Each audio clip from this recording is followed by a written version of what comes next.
Sosok musisi Pai Burman sudah tidak diragukan lagi kiprah dan perjalanan karirnya dalam bermusik. Dari masih ingusan, yaitu dari Pai berumur 9 tahun, ia sudah ikut manggung.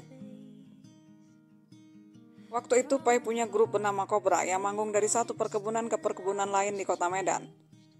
Lagu-lagu yang dimainkan pun bermacam-macam, mulai dari lagu daerah, dangdut, sampai rock. Bayarannya pun masih sekedarnya. Menurut Pai, bandnya pernah dibayar 100 perak kala itu.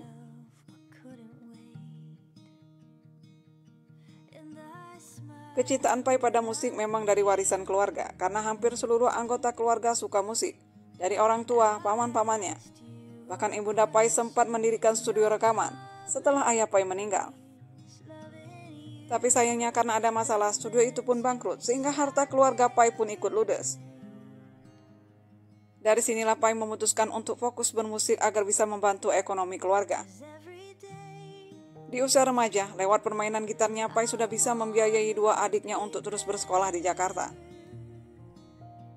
Pai punya alasan mengapa memilih gitar sebagai alat tempurnya. Menurut Pai, gitar itu alat yang punya rahasia. Semakin diperdalam, semakin banyak rahasianya. Lewat gitar juga, Pai bisa menghasilkan bunyi-bunyi yang asing dan unik. Saking cintanya Pai pada gitar, ia mengatakan mungkin sampai mati ia akan terus memeluk gitar.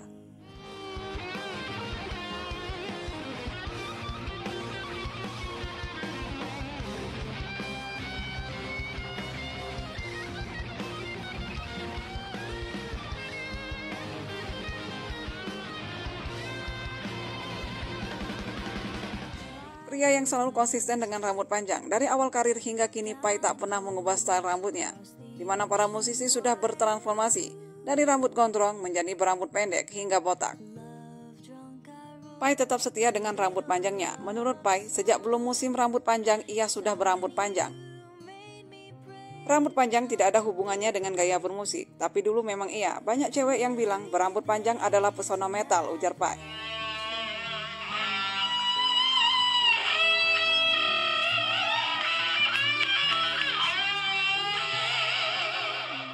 Di usia Pai yang 19 tahun, ia sudah menjadi gitaris studio untuk mengisi gitar di album-album penyanyi top.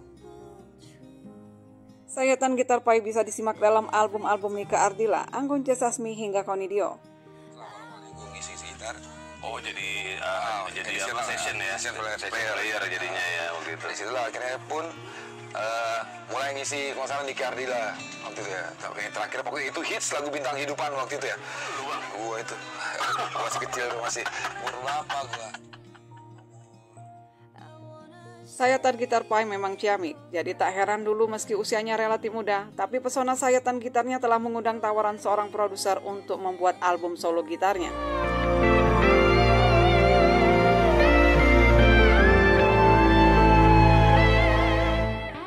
Saat Pai masih menjadi budak narkoba dan minum minuman keras, ia mengaku mampu bermain gitar di atas panggung terus-menerus hingga 4 jam lebih. Namun kebiasaan buruk itu justru mengganggu kreativitasnya. Ini membuat gaya hidupnya semakin tak terkendali akibat pengaruh narkoba. Hingga momen kelam yang harus dirasakan oleh Pai yaitu ketika ia dipecat dari band yang telah ia perjuangkan.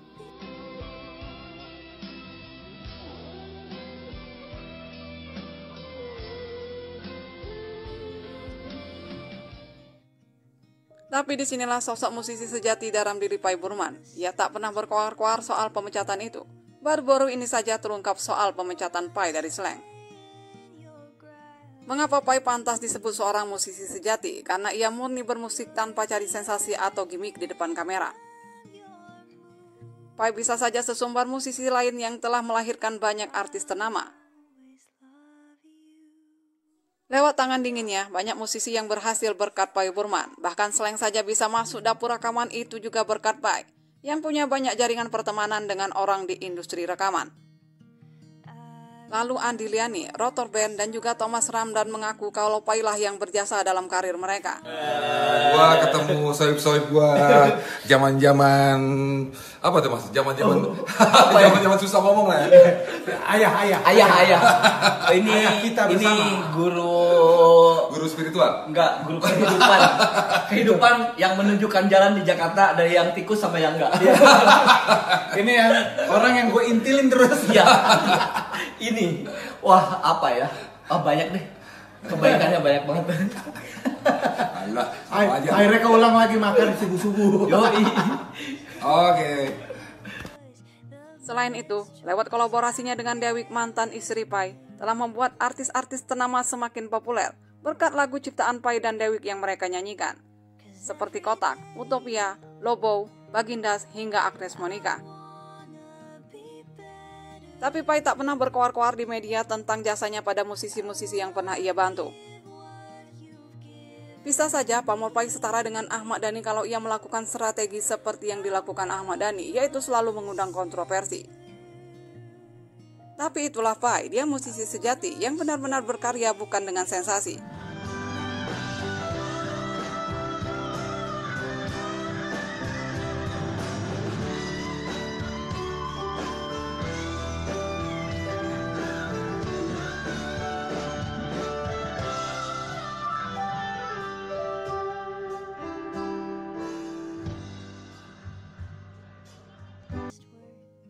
Dari masalah perceraian rumah tangganya dengan Dewi, ini bisa saja jadi konsumsi media dan menaikkan pamornya.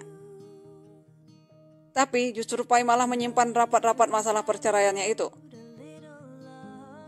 Bertahun-tahun tak ada yang tahu kalau mereka sudah berpisah. Tahu-tahunya ketika Pai menikah lagi untuk kedua kalinya. Disinilah media baru tahu kalau Pai dan Dewi sudah lama berpisah. Lalu ketika perseteruan antara Kotak dan Posan Tobing, bisa juga Pai mengambil kesempatan dalam perseteruan itu. Pasalnya, Posan mengatakan kalau lagu-lagu Kotak banyak ciptaannya, tapi nyatanya justru lagu-lagu Kotak yang hampir semua menjadi hits adalah ciptaan Pai dan Dewi.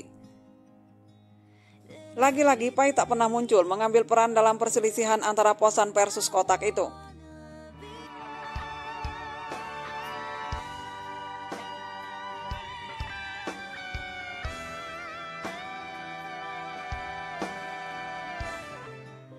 Musisi hebat itu adalah Pai Burman. Lewat talenta yang dimilikinya sebagai produser dan pencipta lagu, serta sebagai gitaris handal.